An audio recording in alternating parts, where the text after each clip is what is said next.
Before we get into the meat of my initial impressions, I have to thank Square Enix for the review copy, so this video will have the sponsored content tag.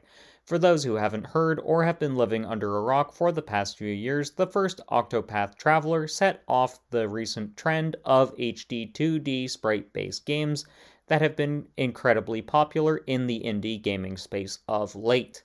The second game continues that trend. Keep in mind, this video is just my initial impressions. I will get to a full review as I get deeper into the game. This game has some of the most charming graphics I have seen in any game. It reminds me of the games I used to play growing up. I started with the Sega Genesis and the SNES. I then moved to the PS1. I've been with the PlayStation family of consoles ever since, though I did keep each iteration of the Nintendo Game Boy family of handheld consoles. Basically, if you're nostalgic for that era of gaming, you are going to want to check out Octopath Traveler and Octopath Traveler 2. This series is a love letter to mid to late 90s JRPGs. This is right down to some of the idiosyncrasies modern gaming has opted to omit. Some people are going to love it and some people are going to hate it. I'm personally indifferent towards this, even if I do find two aspects of Octopath 2 annoying. What do I find annoying about this game? I'm not the biggest fan of the random encounter system. This is a feature I can mostly do without in JRPGs. However, I understand why Square Enix and Acquire opted to include this feature. As I said previously, this is a game that is a love letter to its 90s forebears, and the accuracy to the era is highly commendable. The other thing I find annoying is a game balance problem I've run across at least during Cassie's prologue. Cassie was the first character I opted to play as. During her prologue, you're confined to using just her.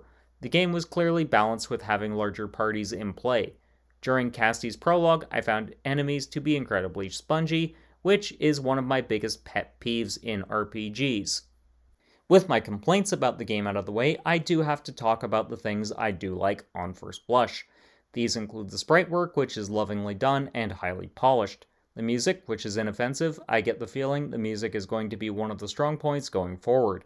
However, I don't feel like it's the best example of music in a JRPG. While there haven't been any tunes that instantly grab my attention, I get the feeling that will come later. And from what I've heard, I at least enjoy the music presented in Cassie's chapter and the prologue for Hikari, which are competently produced. I also really enjoyed the non-linear narrative, as I find it interesting that apothecaries like Cassie are ostracized. Unraveling that mystery already has me hooked. Hikari's story seems to have highly personal stakes, and that has me intrigued, though I didn't get far into his prologue to really judge things. To date, I've put in 2 hours and 12 minutes. I'm planning to dedicate more of my Twitch streams to Octopath Traveler 2 in the future. A link for my Twitch channel will be in the description. Needless to say, the story has me intrigued so far, and I cannot wait to see how things play out. The other thing that really has me charmed is the graphics for this game, which is the main selling point. Basically, there still aren't a lot of AAA video games on the market with this style of graphics. If you want to experience this type of nostalgia, you're basically confined to the Octopath games or diving through the bargain bin of your chosen digital storefront for lesser-known indie titles. So there you have it, my first impressions of Octopath Traveler 2. I'll admit I haven't played the first game as I didn't have access to it until very recently.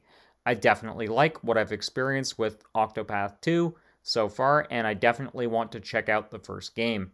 Have you played Octopath Traveler 2 yet? If so, what did you think?